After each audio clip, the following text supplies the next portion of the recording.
Yeah, so what? So I don't get glorification for that move? First of all, a move that I created. So it gives him that right to take it? Right, You know what? Right. Listen, it doesn't even matter. Keith Lee, I'm going to keep saying this. Yeah, okay. Put up or shut up. You know where I'm at.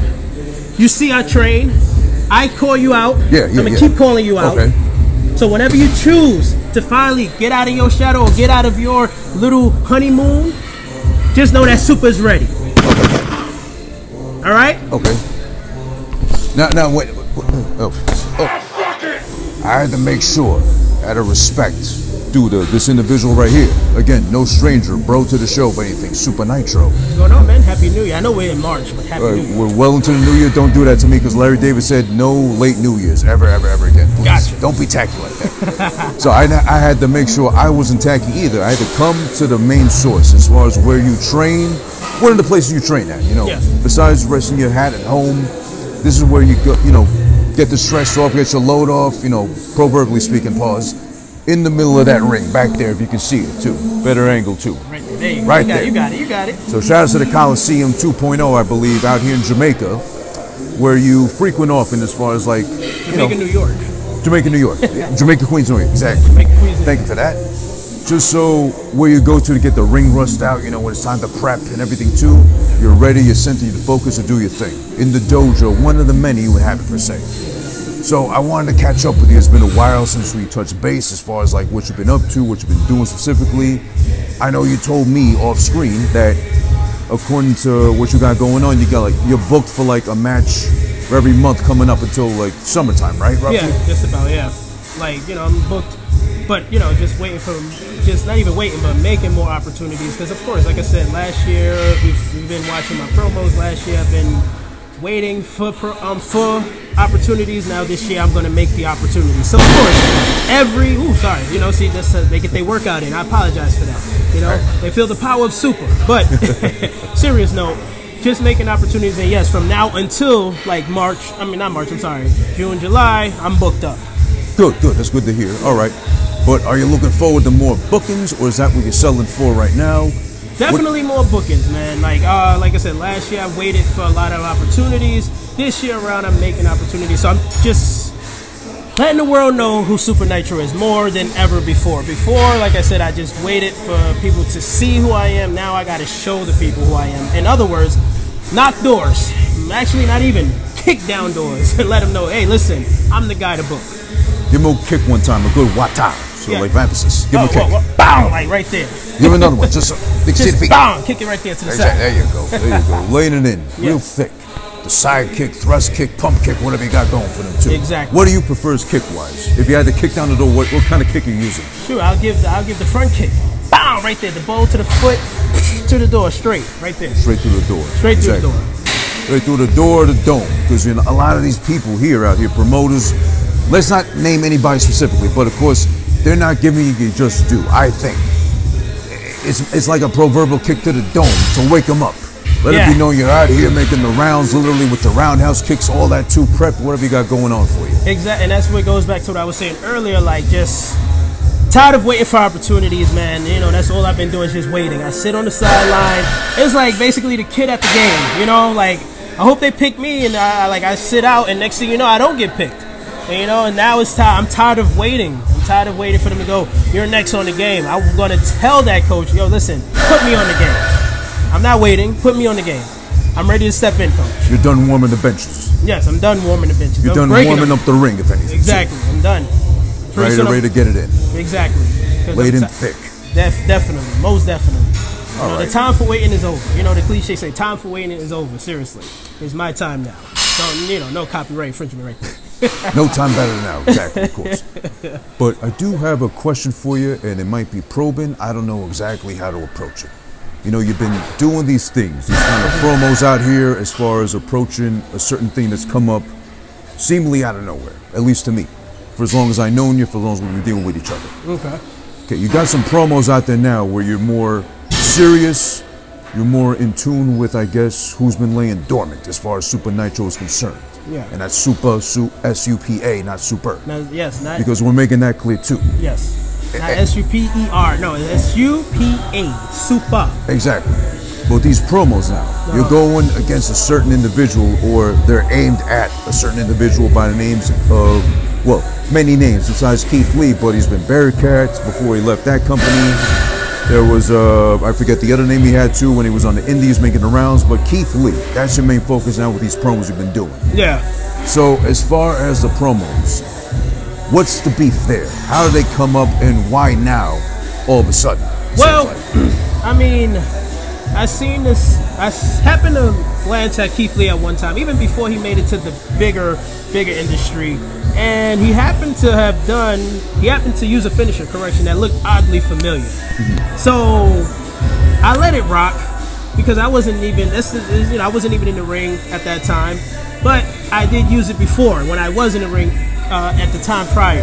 When I decided to get back into the ring, I noticed that he just kept using it, kept using it, and I'm like, wait a second, that is my move right there, and I definitely have a lot of receipts and proof to back up my theory, back up my statement. You know, like I said, I've been using that move. I've actually, you know, that move since 2006, 2007. The Brooklyn style, right? The who? The Brooklyn style. The Brooklyn style, the Supernova, the Ultra Power, whatever the heck you want to call it. I call it my style, super style. Okay. You know, but yes, I've been using that move forever. So to see this man use this move and not give me no credibility for it, I'm like, yo, hold up, what's going on there, man? Like, that move again looks very familiar. You know what I'm saying? So that's like, so now I'm taking, like I said, I'm taking my time and I'm demanding that this man step up to the plate, and give me what I deserve. My shine for him using that move to glorify, to basically to build himself up to the status that he is now. Right. Yeah. Because when all else fails, aka the Spirit Bomb, which looks to be a powerful enough, convincing enough finisher, he can't get the job done with that. You know, no disrespect to Adam Cole, but he couldn't even finish Adam Cole with that one. So what did he have to resort to? He had to resort to? He had to resort to my finisher. The super destruction, like, this is my move. Right. My move. It's baffling. It's basically, it's just my move. It's just so frustrating that I can't even find the words for it, because I'm still in shock as to the fact that he even used it to build his status up as to what he did. Right. And the fact that literally, it's like, besides him having to lift people up to actually hit the maneuver, he lifted it from you, is what you're trying to say, right? Exactly. It seems like. Yes, he did. So this is like going far beyond you alluding or implying or even alleging. You're saying flat out, Keith Lee took your move. Exactly. That's exactly what I'm saying. He took my move. He took my finisher. He stole my finisher. He used my finisher to get to the top. Okay. And if it wasn't for my finisher, who knows where he'd even be? Right. That's a good point. Okay. But I'm trying to see it from both points of views. Not to diminish you, of course, you know, but when did you first notice, or when did it catch your eye that you actually saw him take your move? I was watching a video years ago, and mind you, it was out even after my move was used, basically. So it came out, it's just funny how all of a sudden this move is used after I invented the move. Before I even invented the move, you didn't see a move similar to that. You didn't see nothing done in that regard. There's been plenty of drivers. I mean, you look at Japan or whatever, but exactly. Not that version. Not that version, exact way that I did. If you watch my 2007 video, you see the exact same way how I lift up and drop the person. Yeah. He does it the exact same way. Okay. So, once it's like who right there, who is the real owner of that move? Right. Okay. And who is the real owner of that move? The evidence right there. Evidence in the pudding. Okay, so I mean, so far what I'm hearing is you make a convincing case, no question. And it's not like I'm trying to choose sides or favor you, because I know you, we've been working together for a while now, you know, et cetera, getting all that out the way. But in this case, let's just assume that he did take the move. Or maybe it's just a big, I don't know, you could call it maybe a coincidence of sorts too. He made it just like, thought of it up one day, having somebody on the shoulders. He's a big guy, can carry the weight. There's no coincidence, man. If you see the way he drives and delivers the move is the exact same way that I do and have done the move. So coincidence what? It's a coincidence that all of a sudden afterwards, after that move, after I do the move, all of a sudden you see him do the damn move. So who's it really belong to? Come on, man, that's my move. That is my move. He hasn't done it before. What was his finisher he even used before? That's a good question. I mean, like I said, I saw him in 2012. Before that, I didn't see him do that. Now all of a sudden, after that, he starts to implement this. What does he call it? The spirit bomb, whatever the hell he calls it. It's a super original, basically.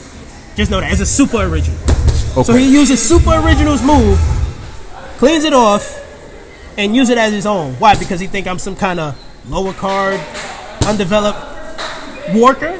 Okay. Well, I mean, you know, you've been at it so long too, as well, in your own rights. You've been doing what you got to do. You know, making your ways up the indies, and you know, I know you haven't reached that cusp just yet, but he has.